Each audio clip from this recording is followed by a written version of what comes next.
السلام عليكم ورحمة الله وبركاته. اللهم صل وسلم وزد وبارك عليك يا حبيبي يا رسول الله. حبيب قلبي، إن شاء الله هنعمل النهاردة أكلة كده من أكلات التحابيش الموفرة الاقتصادية تحفة. عن بطاطس هنعملها بشكل رائع جدا جدا، هنخليها كده حاجة وهم محدش هيصدق أبدا، واللي هياكلها هيقول لا أنا مش عاوز لحمة ولا فراخ. يلا يا حبيب قلبي مع بعض ندخل المطبخ نجهزها ونشوف عملناها بالجمال الرائع واللوحة الفنية دي إزاي. يلا بينا نجهزها مع بعض. حبايب قلبي معايا دلوقتي بطاطس وغسلتها كويس جدا جدا عشان ما اطولش عليكم الفيديو، وحطيت فيها ميه نظيفه من الحنفيه وحطيتها على النار، وحطها بقشرها. هسلقها 80% او 85% بحيث ان هي تكون استوت تماما، في نفس الوقت ماسكه نفسها اعرف اقطعها واتعامل معاها عشان نشوف هنعمل منها احلى وصفه حرشه عسل ان شاء الله. هنشوفها مع بعض بعد ما نسلق البطاطس ونقطعها. حبايب قلبي البطاطس اتسلقت بالشكل ده، يعني مستويه تماما بس في نفس الوقت ماسكه نفسها. هقشرها ونشوف الخطوات اللي بعد كده مع بعض. قشرتها كلها بالشكل ده يا حبايب قلبي، هنبدا نقطعها بقى. اقطعها نص على حسب بقى حجم البطاطسايه او شكلها. هقطعها بالشكل ده كده يا حبايب قلبي 4/4 زي الويدجز كده، بس طبعا دي متقشره بالشكل ده يا حبايب قلبي.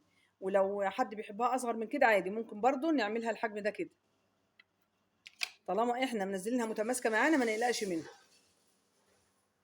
قشرتها وقطعتها يا حبيب قلبي بالشكل ده، وجهزت معايا مكعبين او معلقتين كبار زبده، ومعايا جزر مبشور من اللي انا كنت مفرزاه، اللي عنده جزر طازه يبشره على الناحيه الرفيعه، ومعايا هريسه شطه معلقتين برضو كبار، ومعايا حبايب قلبي دي الهريسه شطه برضو انا عاملاها معاكم على القناه، والجزر تفريزات الجزر معاكم على القناه. وبقى بسم الله ما شاء الله التوم برضو عسل. اللي عاوز يشوف الحلقه يا حبايب قلبي يرجع لها، والله بسم الله ما شاء الله تحفه.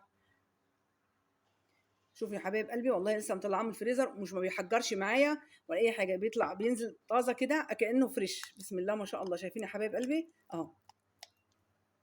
اللي عاوز يشوف الحلقه وان شاء الله نعيشنا على خير تعملوه، ارجعوا للحلقه بتاعتي على مطبخ قناه البيت الكبير، هتشوفوا حلقه تفريزات الجزر وحلقه هريسه الشطه وحلقه تفريزات التوم. ومعايا التوابل يا حبايبي، معلقه كمون صغيره بتاعه التوابل، ومعلقه صغيره ونص معلقه صغيره فلفل اسمر، ومعلقه صغيره بابريكا، ونص معلقه صغيره جنزبيل او زنجبيل، ومعلقه صغيره من بتاع التوابل ملح. واعمل حسابي ان انا حاطه ملح في البطاطس في السليق. هنروح يا حبايب قلبي على النار ونشوف هنعملها مع بعض بطريقه تحفه. ولعت البوتاجاز يا حبايب قلبي، ومعايا الصينيه بتاعتي او الوok او الطاسه اي حاجه المتاحه عندي. احط معلقتين كبار زبده، وهحط معاهم معلقتين كبار زيت عشان الزبده ما تحرقش معايا. بسم الله. هسيب الزبده يا حبايب قلبي تتفكك وتقدح معايا ونشوف هنكمل وصفتنا. هبدا يا حبايب قلبي احط التوم معايا بالشكل ده. انا مش هحمره قوي يا حبايبي، انا هخلي بس ريحته تطلع معايا. بعد ما شميت يا حبايب قلبي ريحه التوم كده ودبل معايا، هحط معايا الجزر. بسم الله.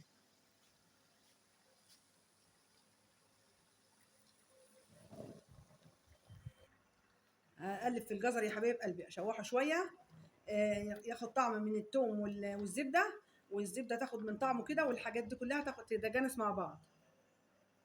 بعد معذره يا حبايبي، بعد ما الجزر اخد تحميصه مع التوم والزبده، هحط بقى هريسه الشطه، تاخد برضو من طعم الحاجات، والحاجات تاخد من طعمها كده الخضار والثوم.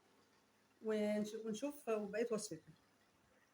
وجبت يا حبايب قلبي معلقه كزبره ناشفه كنت ناسيها. احط كل التوابل البهارات معايا هنا تاخد تحميصه مع الحاجات العسل ديت. والله يا حبايب قلبي الريحه طالعه رائعه، حاجه كده تفتح النفس ما شاء الله. اللي ما عندوش زبده يا حبايب قلبي وعنده معلقه سمنه برده بلدي كده ممكن يحطها. اللي ما عندوش زبده وما عندوش سمنه او ما بيحبهمش لاي سبب من الاسباب ممكن يعملها بزيت بس وهتبقى زي العسل من ايديه.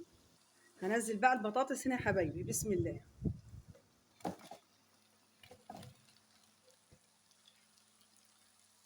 وابدا على قد ما اقدر يا حبايب قلبي ما اقلبش كتير، يعني ممكن اول حاجه كده اهزها كده شويه كده واقلبها عشان تاخد من طعم كل الحاجات القمر اللي انا حطاها دي. بعد ما بحس ان هي شمعت كده يا حبايب قلبي بقلبها بقى كده عشان تاخد من طعم كل الحاجات الجميله ديت، والحاجات تاخد من طعمها. من وقت للتاني كده يا حبايب قلبي اقلبها، تاخد تحميصه كده وتشرب الصوص والدقه التحفه تحفه تحفه يا حبايبي.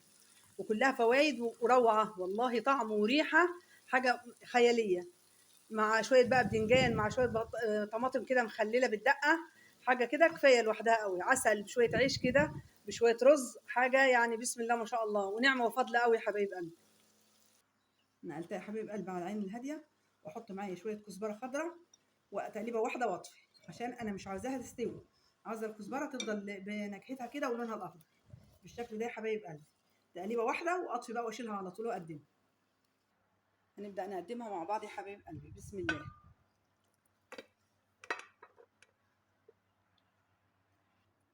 بسم الله ما شاء الله يا حبايب قلبي، تحفه. ان شاء الله تعملوها وتجربوها كده وتقولوا رايكم ان شاء الله. والله يا حبايب قلبي الريحه يعني انتوا اللي هتحكموا بنفسكم ان شاء الله، ما تجربوها فوق الرائعه. وده حاجه تفتح النفس كده، مش كل حاجه يعني، مش شرط لحمه وفراخ يا مش هناكل، لا والله اقتصاديه وجميله جدا وسريعه وموفره، وحاجه تفتح النفس، مش حاجه يعني ما نقول اقتصاديه ولا ملهاش طعم، حاجه فوق الروعه. ان شاء الله يا حبايب قلبي تجربوها كده.